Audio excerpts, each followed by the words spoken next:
Hey guys, it's Mongolian Mindset, and today it's me and Shelly, and we're gonna be helping Brandon find his personality type. Brandon, you don't have to go into any traumas or anything like that, but we will. And don't tell us if you know your personality type. Don't tell us that, but we'll use whatever you say to try to triangulate down on your best fit type. You can do with that whatever you feel is necessary. But can you introduce yourself? Yeah, I'm Brendan. I've been interested probably in MBTI since 2016, but kind of easy for me to second guess my type, end up in some analysis paralysis. So yeah, Mhm. just kind of doing this for another set of eyes, another set of ears, and kind of see what's up. Yeah. So what do you think about the MBTI spirit, thing like that? What's your thoughts? Um, I feel like it's a great way to just categorize. I've always loved to categorize from time I was like a kid, so I think it's a good way to kind of take people and be able to categorize their behaviors, actions in a way that's almost tangible. Hmm. Um, Kind of explain people in a way that's easier to understand. Okay, what do you think are the worst parts about it? I feel like there's a lot of misunderstanding. I've come across a lot of people in MBTI who they won't even know you. They won't take time to listen to you, but they will pick up on what they think a certain MBTI it is, and they'll kind of apply it to you. So it's a lot of just a lot of information, a lot of people not listening to one another as far as actually typing. I feel like there's a lot of misconceptions on typing.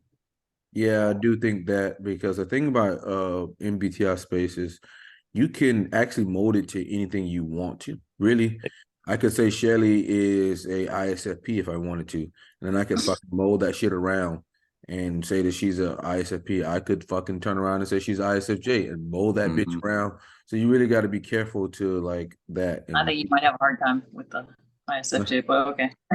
huh? I mean, I mean, but the thing is you would know what it is for yourself, but then I can make a case to people and they'll believe it. Yeah. Yeah, you know what I'm saying? Like, unfortunately, that's just how it is. Like, Yeah, people don't really want to do the work themselves. exactly. Like I tell people all the time, we have like the best cognitive function breakdown videos. It's like I went through I think like 4 or 5 different sources to find the best stuff.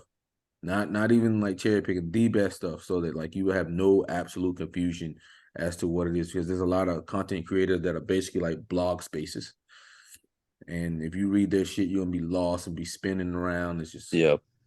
Going nowhere. Hmm. Like my approach to everything is always to go to the best in the field, Yeah. like Dario Nardi, those type of people, and then take what they got, and then through my own learning and my own experiences, combine that, and then that's where I arrive at my truth. Go with that from there. Shelly, you got anything you want to say about that? Um, no, I think you did a good job. There we go, some shit effy. But what do you see yourself in the next 5 to 10 years, man? Yeah, I definitely, so I'm currently a nurse. I work on a medical floor, but I know I want to be a psych nurse. So that is that's where I see myself. I kind of build my life around that. So really just being a psych nurse and hopefully becoming more competent as I go. What made you want to be a nurse, man? So my mom's a nurse, and I really just saw how she interacted with people, how she made a difference, and I knew that's what I wanted to do. And then I saw that there's a lot of options with it, but I knew I'd always loved psych, and I knew that that was a way that I could work with people, but also be involved in medicine as well. So Okay, okay. Um, okay. Let's get into something else. What does life look like for you at 60 years old? I would say life at 60 for me, I would probably be by myself. I tend to always be kind of alone. Hmm. I feel like solitude is something I just kind of am used to. So I do see myself being alone, probably, um, maybe not retired yet. I could see myself really progressing in my nursing career. Um, Probably still in my head. I've always just been in my head. So probably in my head still, staying home most of the time, really just still just going to work and doing the best that I can do. Okay. If you could have any job in the world, no restrictions at all, what would it be, man? Honestly, at this point, still probably a psych nurse. I just feel like my mind is set on that. Mm-hmm. Okay. Um, what is your favorite memory? I would say my favorite memory, whenever I was about 10 years old, I would go ski, snowboard with my dad, and just kind of like even the drive up there, like seeing like the snow and like the trees and that whole visual, and then the feeling of snowboarding. It's something I can't really compare it to, and it was just really special to me. Mm-hmm. What are your goals for 2024?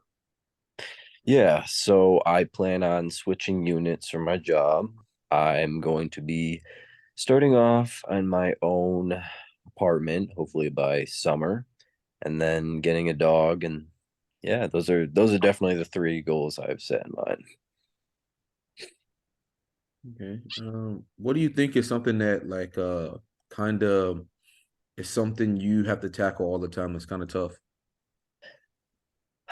Getting out of my own head. I'm always, whether it be like focusing on the same daydream or like analyzing something, pulling myself out of my head and actually like kind of being in the moment is really hard for me. But I have a need to want to get tasks done as soon as possible too. So you have these two things that are kind of polar opposite, because on the one hand, you have like a part of myself that is very like kind of daydreaming and very imaginative, but there's another like very hardworking, goal focused person. So that's really hard for me. Mm-hmm. Can you tell us about your typical weekend? Yeah, it is spent at home. Usually I will work out, stay home, talk to my parents some. I don't really go out much, so really it's just kind of chilling by myself. Okay. What do you think is something you want to work on personally? I would say being more present with other people, present in the moment, not really living things through my head or my imagination, or having such like a distance, not being an observer, and really just trying to interact more with people, interact with my environment, because I'm not doing the best at that right now. How do you behave when you get angry? I It really depends on who I'm around, because if I'm around someone I trust, like family, I may be more passive aggressive. May be more argumentative. I tend to play mind games more. But if I'm in like a setting where I know my image is more important, like work or in public, I will do everything I can to not be angry. I will try to completely shut that away, because I know that that is an emotion that is not productive in that time. So you said play with people's heads, like like So to, to annoy them or to like or to upset them. yeah, I would say so. Try to emotionally get under their skin. Yeah, my son does that too. Um, if you what's a source that changed your life? It could be a book, a movie, TV show. Yeah, I would say that's actually a really good question. Source that changed my life. I would say The Perks of Being a Wallflower, the movie. Um, I feel like it really just showed the power of social connection, because you have this very introverted, this really shy person, and we see how he grows because he's able to open up to others, and it shows that no matter like how introverted, no matter like what you're like, if you find people that understand you, that does allow for change. It allows for growth, acceptance, and that movie's just stayed with me ever since for those messages. You said what was it, Mayflower? The Perks of Being a Wallflower. Perks. Yeah. So, how do you behave if you're in a social situation with people you don't know? I am very reserved. I will watch basically everything to kind of observe what the atmosphere is like, what the people are like. I'll be extremely polite, but I'm not really one to talk to people I do not know. I keep to myself. And what are things that are what some things that are most important to you other than friends and family? I would say being competent is extremely important to me. In my job, if I feel incompetent, it's like automatically this huge feeling of dissatisfaction. Um, Stability is really important to me, really just growth too, intellectual growth, emotional growth, but really competence, I'd say, is the biggest thing. And I struggle with it because I tend to be an insecure person.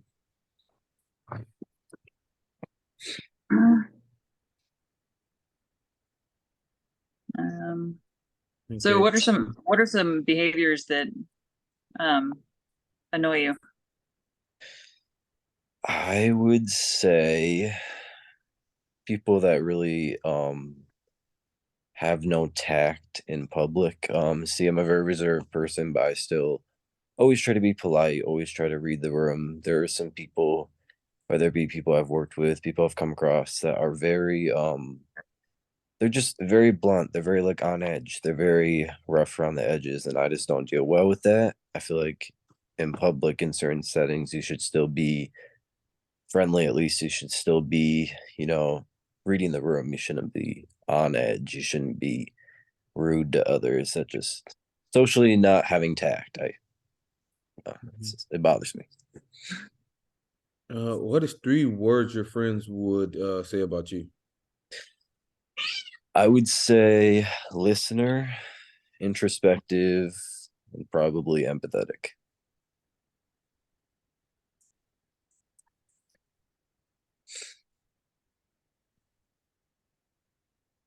You say listener, empathetic, and what? Introspective. Introspective. Okay. Why empathetic?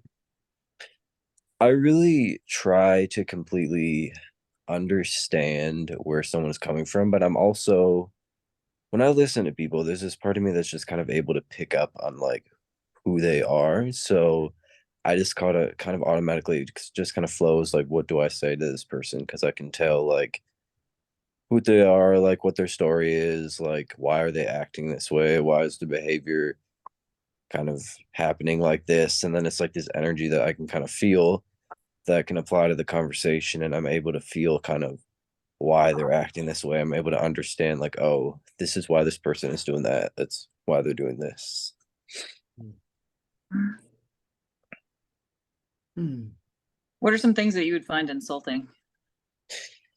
Yeah, I would say any type of attack at my competence, at my ability to do my job. Definitely comments on my appearance as well. Despite being so introverted, so shy, I care a lot about how I look, how I come off. Just definitely anything about my appearance, about my ability to function. I would be very, very offended by that. Okay. So what are some things that you perceive as wasting time?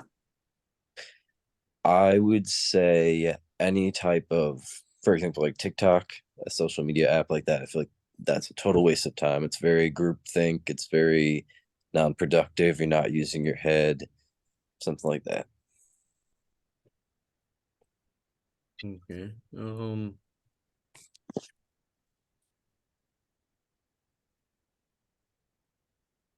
What do you think is something that's what do you think is the number one thing that's wrong with society? I feel as if in society there's a lot of focus on self rather than making movements as a group. So we can't really make a cohesive step forward if everyone is so focused on themselves, if they're all out for themselves. And I feel like we don't really think of things as in terms of like the group. And That's a big problem.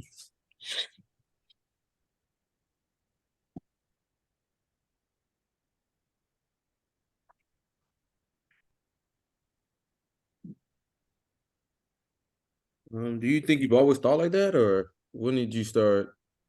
No, I don't actually think I always felt like that. As I was getting older, like a teenager, I started to just kind of see how people tended to be a little self-focused. I had friends that all they would do is talk about themselves. I saw that people talk about themselves. Even me myself, I'd always be kind of analyzing my own thoughts, but then I'd take a step back and I'd see like just the real problems, the issues going on with humanity and then like the world in general. And I'd see that like it's not just one person. A Mm-hmm. lot of the things that are happening could be solved as a group, but we are too focused on our own things that we don't think in terms of the group. And I feel like it's not that we're like bad or that it's anything like that. I just feel like people tend to, as a whole, be more self-focused because it's kind of how we've always kind of survived as humans. We've always had to look after ourselves from the beginning of the time.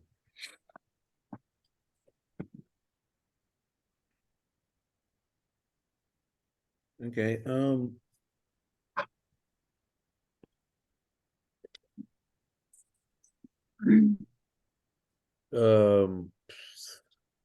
Let's see. Um. If you could install any law into the world and it became like boom, next minute it was active, what would it be? That is a very good question. I would say probably free pharmaceutical coverage. I just feel like a lot of the pharmaceutical coverage, especially certain areas, it's very like hard for people to be able to get the medical coverage that they need because of the current system. And I just feel like that's a right that people deserve. Your health is a priority, regardless of income, regardless of background. You deserve the right to health like everyone else. And I just feel like that's something I'd really want to instill a change that could actually help people, that could really make a difference in medicine and for people in general. Would be really important to do that. Mm-hmm. Okay. If you had three wishes, what would they be? Yes, I would say to be competent in my job would be the first one. The second one, probably to find someone that I can understand and they can understand me. My third wish, I would say, is to be a parent someday. It's just something I've always wanted to do.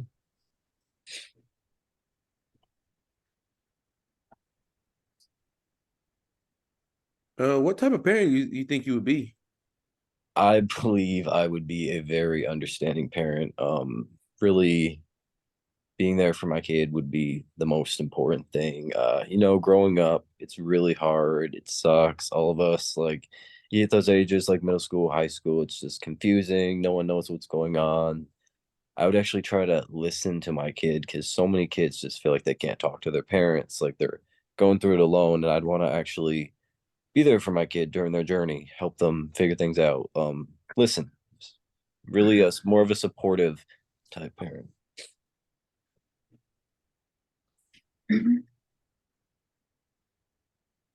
What are some things that stress you out?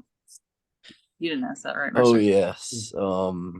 I am very stressed out by changes in my environment, especially involving any kind of hands-on skill. So, as a nurse, one of the things that draws me to psych is that it's a lot of your mind, a lot of your behaviors. In my current nursing jobs, you're thrown into a lot of situations with your hands and in your environment where you just have to kind of jump into things. And it's very hard for me. It's hard for me to work with my hands with doing something I've never done, doing like a task I've never done before, working in an environment that I'm not used to. And it kind of like change in my environment.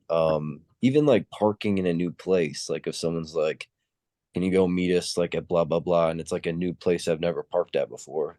Kind of a change in my environment where I don't know exactly what to expect. That's gonna really stress me out, and that's hard for me Okay. Do you ever question your self-worth? all the time.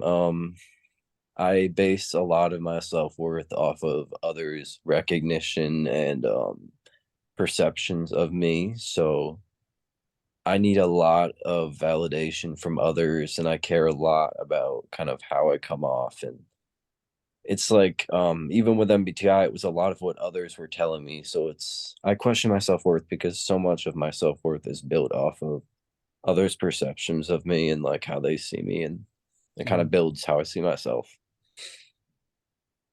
Seems like you have a problem with identity. Yes, I really do, and I think that's part of why I've had such an issue with MBTI is because my identity ever since I was a little kid, it's been what others have told me. It's me asking them, "Oh, who am I? Like, am I this? Am I that?" And me myself, it's like I don't really know like who I am. Mm-hmm. What are 3 strengths that you have? I would say I am very imaginative. It's always been a trait from the time I was a little kid. I can create a daydream and work with it for years even and continue to go back to that same daydream and elaborate it.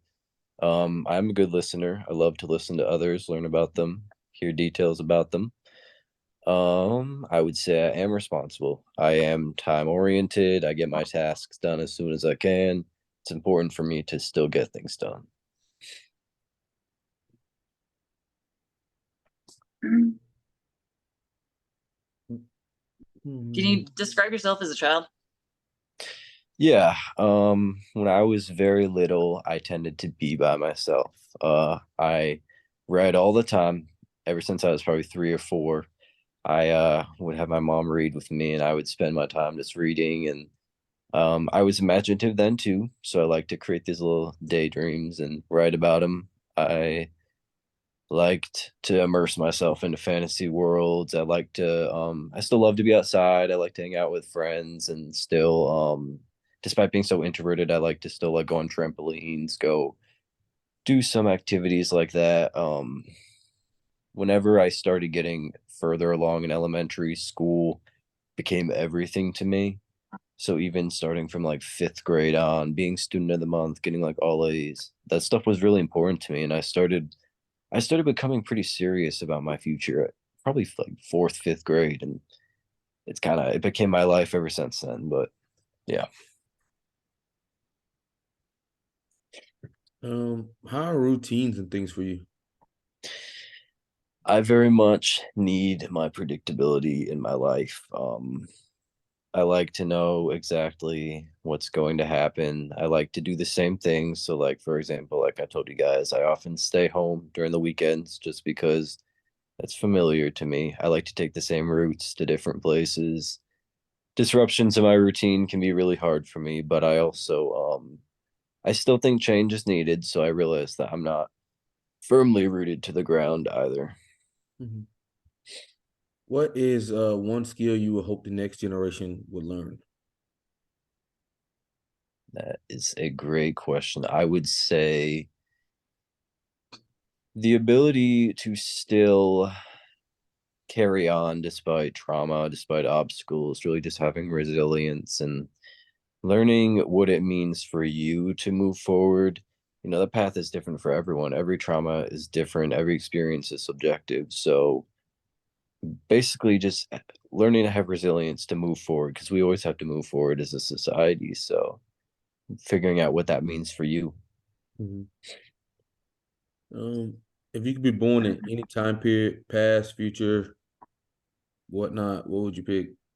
I would say the future. I would be very curious about what's to come, how society progressed, and how we changed as far as our understanding of the world around us, human body, human mind, and the whole holistic approach of everything. Yeah, yeah. Um,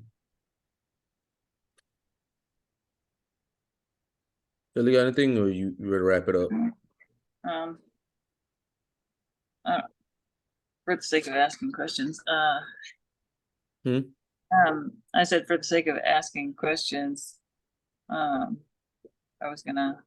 Go for it. Okay. How do you know what someone says is true? Someone else says. Yeah, I definitely pay attention to body language, facial expression, because I feel like you can read a lot from what someone looks like. Their mind, their words maybe saying something, but if you really look at their face, you can kind of tell like if it's bull crap or if it's actually true or not. Interesting. Do you feel the need to have acceptance? Like, oh yeah, I even at work now, how my coworkers see me, like if they think I'm doing a good job, if they like me, that's despite being so introverted, so on my own, I very much need that outer approval. It's always been really important to me.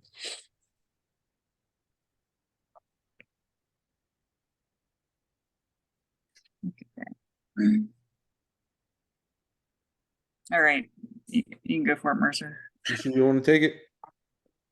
You want me to take it? You No. want to take it? Yeah, you go for it. All righty, man. Hope you're ready for it. Okay, so Yeah. what we noticed very early on, that's like very early, is that you're direct. Okay, being direct, that eliminates 8 types. Okay, and you talked about I want to be a psych nurse. That's SENI, more NI. I see myself being alone at 60. So you see yourself being alone, that's kind of more of a responding type thing. I can see myself progressing in my nursing career. That's when you're talking about 60, you still were trying to progress. That means your progression focus or movement or whatnot. So that's direct responding movement. So that means you are a chart the course or finisher type. Your mindset was on psych nurse. I even asked you like, hey, if you had any dream job, you were like, dude, I'm working on my dream job regardless. That's NI there, okay? Because you're going after what you want. One thing we noticed is you struggle to be in the moment. That's indicative of low SE, okay? Potentially SE inferior there. Being more present is something you're working on. That's another thing. Low SE. You said the perks of being a wildflower. The reason why you like it was because the growth, the progression. That's another hint towards progression and movement, whatever you want to call it. You care about stability, growth. That's what I'm looking at here. I just charted down Enneagram 6 progression. The things that you said where you're a good listener, you're empathetic. Empathetic is gonna be FE. And I can't even read my damn handwriting on the last one. But the empathetic part, and I asked you to go more into detail about it. And you talked about like there's like an energy or whatnot that you can read. So I'm gonna hit you for FE, and that's gonna be attached to TI. Also abstract inputs. So Yeah, it was interesting. yeah, It breaks down pretty much everything. yeah. And you talked about like people not caring about the group and how the group is so important. The group before everything else. So with that being said, that's more of a cooperation or affiliative type manner. We don't think in terms of the group. People self-focus. Uh, like I said again, affiliative. Uh, you want to be a parent, so you want to be a parent. Not to NI, obviously. So many kids feel as though they can't speak to their parents. Talking about what people feel. That's going to be FE, and that's attached to TI as well. Changes of your environment causes you stress. That's because of SE inferior. You're really trying to guard the SE inferior there. You have problem with your identity, which means you have low FI there. Low FI. You talk about being very imaginative, daydreaming. You can go back into those daydreams and work them out even more, even a year later, or work on them to a whole year. That's gonna be abstract. Listen to people, and you're responsible. With that being said, man, I got you as an INFJ. Okay. What did you have yourself as? The last person I had done like a 3-hour typing session with was like 99% certain on INFJ. So yeah. Okay, well, yeah. Enneagram That's 6, not like man. 100% certain. There's no way you could be any other type. Yeah. You kind of threw us off at first because you're very career focused. Yes. So you kind of threw me off at first, but then as you kept going, it was easy to see. Yeah. But yeah, definitely Enneagram 6. You seem to really care about Yes. certainty and stability is number one. And obviously, you seem to have that kind of predictive NI, which is a little bit different. It's kind of the one that Shelley has. And that's kind of hallmark of Enneagram 6. and I'd probably Yes. say you're a 6W5. Yes. You seem as though most likely you are a social 6, social XX. I don't see counterphobic in you. I don't really see like counterphobic would be the sexual 6. So Mhm. you're looking like a most likely a social 6 to the Yeah. SP6 or SP social. It doesn't matter. In any order, you can flip it around, whichever one you feel comfortable with, but definitely 6W5, SPSO, or SOSP. You got any questions for us? No, I think that answered everything. Man, it was an absolute pleasure, man, and look forward to have Yeah, you like in the group, man. And you're free to of ask course. any questions ever. My inbox is always open. I try to respond to everybody, and if you ask a tough question, I have to think on it, but I will always try to respond. Shelly, you got anything you want to say? No, I don't think so. All right. Well, we have monthly call every month. Would love to see you on there. We talk about things that we are trying to accomplish that month or the previous month, or anything that we want to go on a tangent and just talk about because we're just goofballs and idiots. Be my guest. So go ahead and join that. Okay. Yeah, of course. It's an absolute Thank you so pleasure, man. much. Take it Yeah, easy. thanks you so much again. No problem.